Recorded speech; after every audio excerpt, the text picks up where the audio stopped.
Hello students. आज जो हम टॉपिक पढ़ेंगे वो है पेट्रोमाइजोन्स। इसको लैम्प्रे भी कहते हैं। पेट्रोमाइजोन्स जो है एक साइक्लोस्टोमेट का जीव है। साइक्लोस्टोमेटा हम पढ़ा था। प्रोटोकोडेट के बाद जो ग्रुप आता है वो साइक्लोस्टोमेट। साइक्लोस्टोमेट हमने ये भी देखा था कि जॉलेस एनिमल होते हैं। ठीक है, एग्नाथा में था ये। और इनका जो है माउथ है वो सर्कुलर माउथ ओपनिंग होती है, तो इसलिए इनको जो है साइक्लो यानी सर्कुलर और स्टोमेटा यानी कि ओपनिंग, तो इसी आधार पर इनको सर्कुलर ओपनिंग के आधार पर ही इनको साइक्लोस्टोमेटा कहा गया है। यदि इसकी क्लासिफिकेशन देखें, हम लैम्प्रे की बात कर रहे हैं पेट्रामाइजोन्स की, तो फाइलम कॉर्डेटा, सब फाइलम वर्टिब्रेटा। ठीक है, ग्रुप एग्नेथा, बताया एग्नेथा क्योंकि इसमें जॉ लेस होता है। साइक्लोस्टोमेटा, ये सर्कुलर ओपनिंग होती है। ऑर्डर जो है पेट्रामाइजोन टीफॉर्मिस और फैमिली पेट्रामाइजोन निडी, तो ये जो है इसकी फैमिली है और जीनस है पेट्रामाइजोन्स और स्पीसीज है मैरिनस। यदि इसकी डिस्ट्रीब्यूशन और हैबिटेट की बात करते हैं तो ये कॉस्मोपॉलिटन होते हैं। कॉस्मोपॉलिटन का मतलब है कि विश्वव्यापी, पूरे विश्व में पाए जाते हैं। ये जो हैं दोनों तरह के पानी में मिलते हैं, मतलब कि सी वाटर में मिलेंगे और रिवर वाटर या पॉन्ड वाटर में मिलेंगे। तो ये सॉल्टी जो है वाटर उसमें मिलेंगे और फ्रेश वाटर में मिलेंगे। इनकी जो है मुख्य तीन जो स्पीसीज है नॉर्थ हेमिस्फीयर मतलब कि उत्तरी गोलार्ध में पाई जाती हैं। ठीक है, इनकी हैबिट्स की बात करते हैं तो ये जो है इनका एडल्ट और लार्वल फेज दोनों जो हैं डिफरेंट फेज होती हैं। इसका जो लार्वा होता है एमोसिट लार्वा कहलाता है और यह फ्रेश वाटर होता है, सेडेंटरी होता है यानी स्थानबद्ध होता है। यह जो है फिल्टर फीडिंग दिखाता है, माइक्रोफेगस होता है यानी कि फिल्टर फीडिंग के द्वारा फीडिंग करता है, और माइक्रोफेगस होता है यानी छोटे जीवों को खाने वाला होता है। यह लगभग जो है समानता रखता है अपने ब्रेंकियोस्टोमा के साथ। लैंसेट जो था उसके साथ ये समानता रखता है। हमने यदि एफिनिटीज़ भी पढ़ी थी तो एफिनिटीज़ में भी हमने ये देखा था। और यदि इसके एडल्ट की बात करते हैं, वयस्क जंतु की बात करते हैं, तो वयस्क जंतु जो है इसका फिश लाइक होता है, मछली के जैसा होता है। ये जो है पैरासाइटिक होता है यानी कि परजीवी के रूप में मछलियों पर पाया जाता है। ये इसमें क्या होते हैं, देखो इस तरफ शकर होते हैं, माउथ में शकर पाए जाते हैं यानी कि चुष्कांग पाए जाते हैं, और ये जो है बड़ी मछलियों के ऊपर चिपक जाती हैं, बाहर की तरफ चिपक जाती हैं और उनसे ये पोषण प्राप्त करती हैं। ठीक है, टर्टल्स और फिश पर ये चिपक जाती हैं। इनका जो माउथ है सेक्टोरियल टाइप का होता है और फिर उन्हीं पर ये आश्रित रहती हैं। तो इनको जो है क्वासी पैरासाइटिक भी बोला जाता है, अर्ध परजीवी भी ये कहते इनको कहा जाता है। ये जो है डीप वाटर के अंदर ये स्थिर अवस्था में लगभग पाई जाती हैं, और जब कोई वाटर की करंट आती है तो ये जो है एकदम चट्टानों पर जाकर चिपक जाती हैं खड़ी अवस्था में जाकर। और ऑटम जो बसंत का जो मौसम है उसमें ये एडल्ट लैम्प्रे जो है या पेट्रामाइजोन्स हैं, ये क्या है रिवर की तरफ माइग्रेट करती हैं, स्वच्छ जल की ओर जाती है। पहले तो ये सी वाटर में पाई जाती हैं, लेकिन जैसे ही बसंत ऋतु आती है उस दौरान जब ये है एडल्ट इसके जो वयस्क जंतु हैं वो रिवर की तरफ या नदियों की तरफ माइग्रेट करती है, और वहाँ पर ये अपने जो है अंडे देती हैं और उसके बाद जो ये मर जाते हैं। जब ये रिवर की और माइग्रेट करती हैं उस दौरान ये कुछ खाती नहीं है। इनके बॉडी में जो सबक्यूटेनियस फैट जो पाया जाता है उसी पर ये डिपेंडेंट रहती है और उसी का ये जो है उपयोग करती हैं। और जब ये अंडे दे लेंगे, अंडे देने के बाद ये मर जाती हैं, और इनका जो जो लार्वा है वो एडल्ट अवस्था में जब मैच्योर हो जाता है तो वापस जो है ये नदियों से फिर वापस जो है समुद्र की तरफ माइग्रेट करता है। इसीलिए हम इसको जो है जो इसका एडल्ट है वो तो लवणीय जल में पाया जाता है और इसका जो लार्वा है वो स्वच्छ जल में मिलता है। इसकी यदि बाह्य आकार की या संरचना की बात करते हैं तो ये ईल लाइक इसकी बॉडी होती है। इसके बॉडी को 3 भागों में बांटा जा सकता है, हेड, ट्रंक और टेल। ठीक है, हालांकि ये बटे हुए नहीं होते हैं, लेकिन हेड जो रीजन है वो आगे वाला रीजन हेड कहलाता है, बीच का जो हिस्सा है वो ट्रंक कहलाता है और पीछे वाला जो हिस्सा है वो टेल कहलाता है। टेल यानी पूंछ। हेड जो है, हेड और ट्रंक ये तो सिलेंड्रिकल होते हैं, गोल होते हैं, लेकिन जो टेल होती है वो लेटरली कंप्रेस्ड होती है, यानी कि पार्श्व सतह से ये पिचकी हुई होगी। इसकी जो स्किन है वो ग्रीनिश ब्राउन होती है, चकत्तेदार होती है, मोटेल्ड यानी चकत्तेदार होती है इसकी। और अपर बॉडी जो होगी वो थोड़ी गहरी होगी, डार्क होगी, मतलब ऊपरी जो सतह होगी वो थोड़ी सी गहरी होती है, और जो नीचे वाली सतह होगी, लोअर सरफेस जो होते है वो जो है इसमें थोड़ा सा लाइट होती है, हल्की होती है कलर में। इसमें जो है कोई किसी तरह का एक्सोस्केलेटन नहीं पाया जाता है, यानी कि बाह्य कंकाल इसमें नहीं पाया जाता है।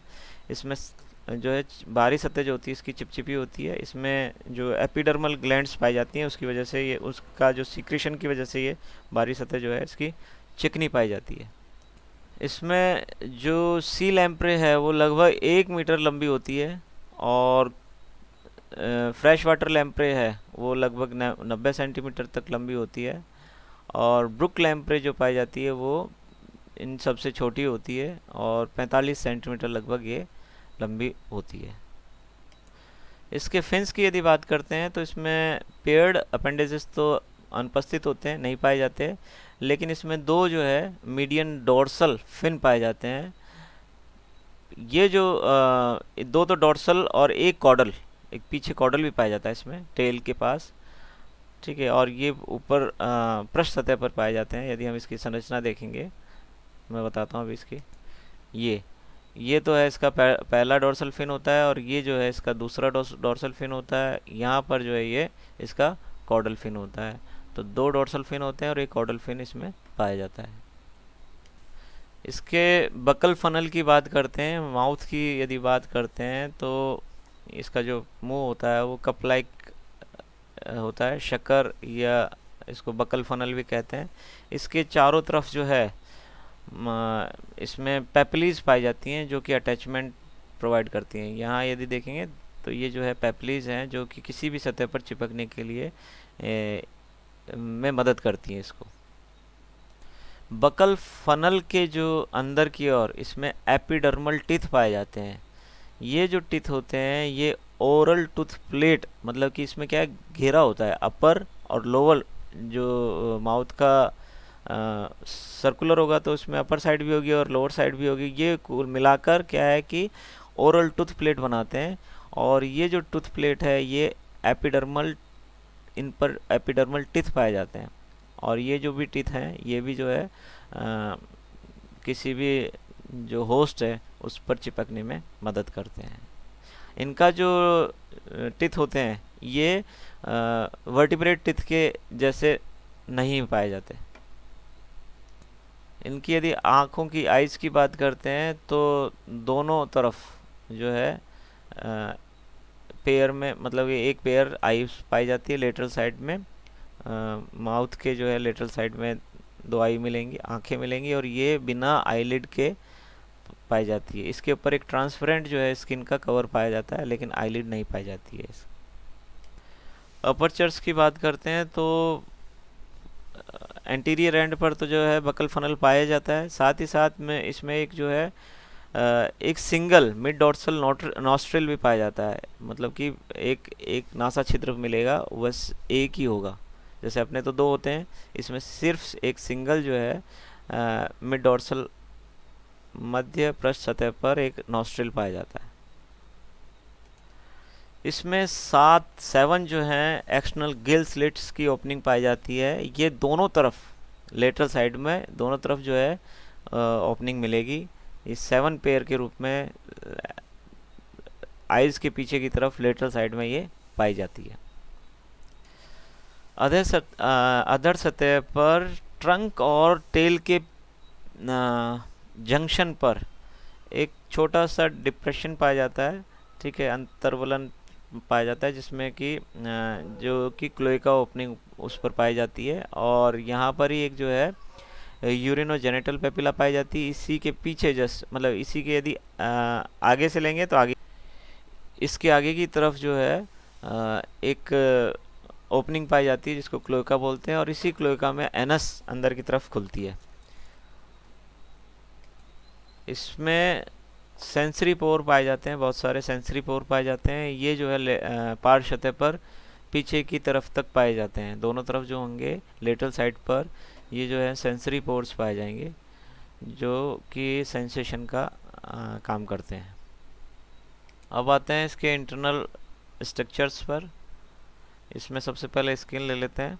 स्किन जो है इंटरनल ऑर्गन्स में सबसे पहला स्किन है। स्किन इसकी सॉफ्ट, स्मूथ और स्लाइमी या चिपचिपी होती है। इसकी जो इसमें म्यूकस ग्लैंड्स पाई जाती है, जिसके कारण जो है ये म्यूकस लगातार सिक्रेट होता रहता है, जिससे ये जो है इसकी सतह जो है चिकनी बनी रहती है। इसमें दो और भी कोशिकाएं पाई जाती हैं, एक होती है ग्रेनुलर सेल और दूसरी होती है क्लब सेल। इसकी जो डर्मिस होती है वो कोलेजन और इलास्टिन फाइबर की बनी होती है।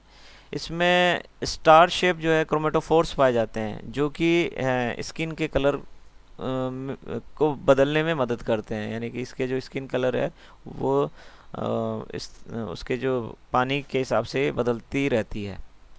दूसरी सतह जो है सबक्यूटेनियस होती है, जिसमें कि ब्लड वेसल्स, फैट और कनेक्टिव टिश्यू और क्रोमेटोफोर्स इसमें पाई जाती हैं। डर्मिस वाली जो सतह है उसमें पिगमेंट सेल्स पाए जाते हैं जो कि इसको कलर प्रोवाइड करती हैं। मस्कुलेचर और लोकोमोशन। इसमें जो लोकोमोशन होता है वो इसके ट्रंक और टेल में पाए जाने वाले ई शेप मायोटोम्स होते हैं, मसल्स के बैंड्स होते हैं, और ये जो मसल्स फाइबर के जो बैंड हैं ये मायोकोमोस द्वारा जो है सेपरेट रहते हैं।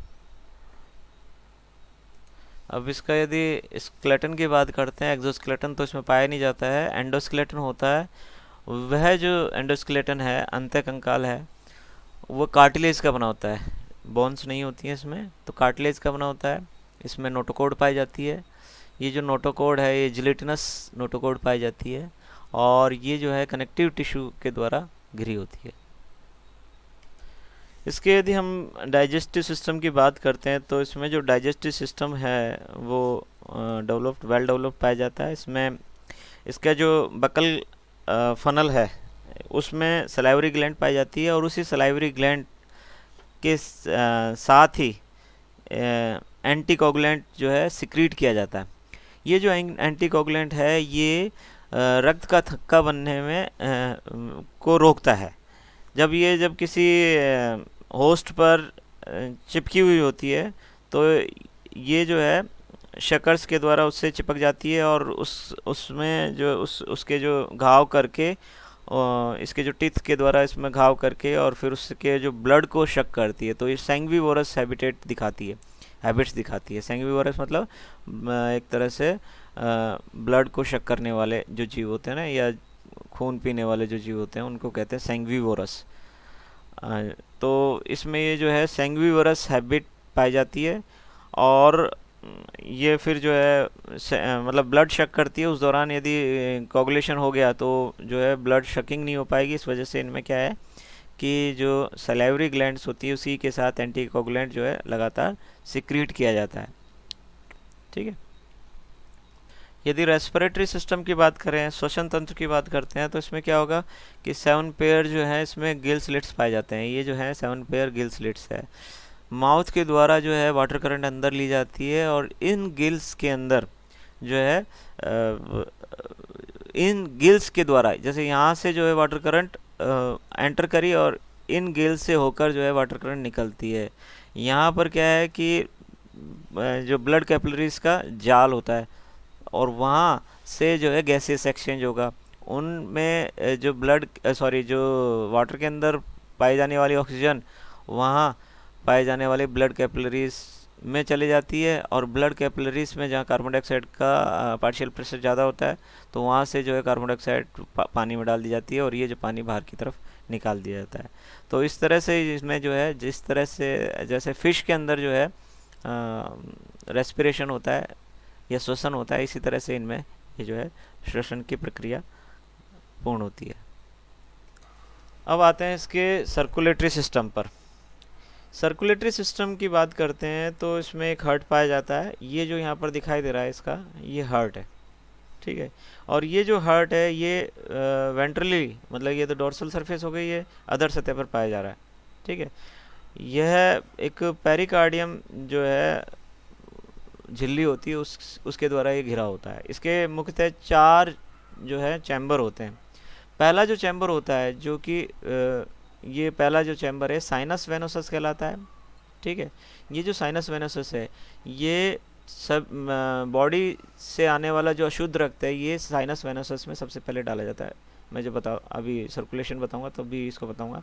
फिर जो दूसरा चैम्बर होता है वो होता है ऑरिकल, एट्रियम या ऑरिकल कहते हैं इसको। ऑरिकल के बाद जो बड़ा चैम्बर कहलाता है ये कहलाता है वेंट्रिकल। और वेंट्रिकल से निकलने वाला जो ये इस तरह से तिकोना शेप का जो होगा ये कहलाता है कोनस आर्टरियोसस, कोनस आर्टरियोसस। और फिर इसके बाद ये जो है वेंट्रल एओर्टा कहलाती है।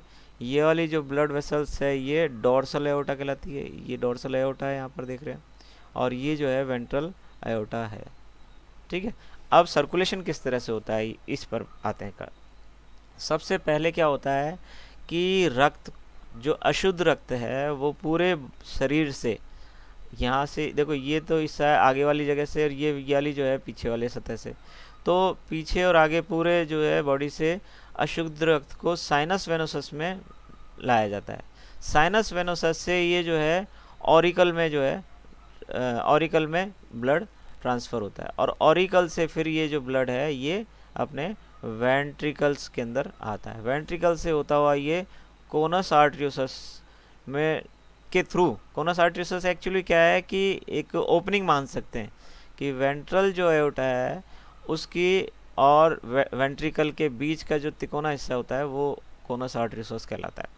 तो यहाँ से ये वेंट्रल एओर्टा में डाला जाता है। ये जो वेंट्रल एओर्टा है ये सारी की सारी यहाँ पर, ये जो हार्ट है ये क्या है कि गिल पाउच है। ये जो गिल पाउच है ये दूसरा गिल पाउच है, ये तीसरा, चौथा, पांचवा, छठा, ऐसे 7 गिल पाउच होंगे। तो जो आखिर का जो गिल पाउच होगा 7th, उसके पीछे की ओर पाया जाएगा ये। और यहाँ पर हमने पढ़ा था गिल स्लिट्स जो होंगे या गिल पाउच होंगे या गिल स्लिट्स, उनमें क्या होगा कि ब्लड कैपिलरीज का सघन जाल होगा, बहुत पतली महीन जो है ब्लड कैपिलरीज पाई जाती हैं। तो ये जो वेंट्रल एओर्टा है इससे जो है एफरेंट ब्रैंकियल आर्टरीज निकलती हैं ऊपर की तरफ, यहाँ से, यहाँ से, यहाँ से, यहाँ से। तो ये जो एफरेंट ब्रैंकियल आर्टरीज हैं ये क्या है, बहुत महीन बारीक जाल होता है और ये जुड़ी हुई होती हैं ऊपर की तरफ इफ्रेंट ब्रैंकियल आर्टरीज से। ये जो ऊपर की तरफ देखो ये डोर्सल एओर्टा है, ठीक है। पृष्ठ महाधमनी है, ये अधर महाधमनी है।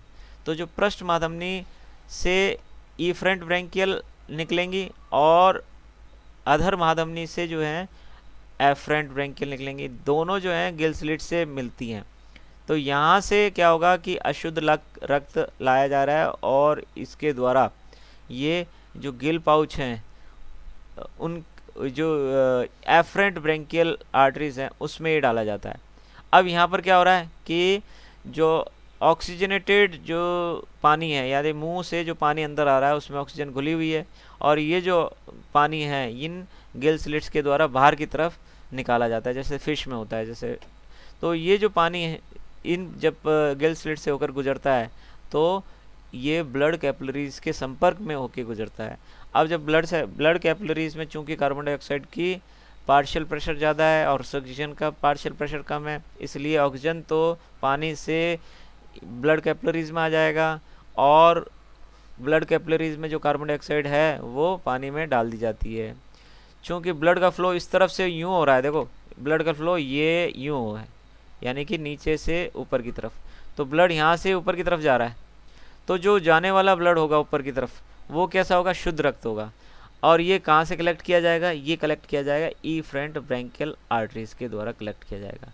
और ये सारा ब्लड जो है डोर्सल एओर्टा में डाला जाता है, जिससे ये जो डोर्सल एओर्टा है या पृष्ठ महाधमनी है पूरे शरीर को जो है रक्त सप्लाई करती है। पूरे शरीर के बाकी के जो शरीर है उसको ये शुद्ध रक्त जो है प्रोवाइड करती है। इसी तरह से ये जो है सर्कुलेशन ये चलता रहता है। ठीक है। तो ये जो है इसमें सर्कुलेशन, इस तरह का सर्कुलेशन पाया जाता है।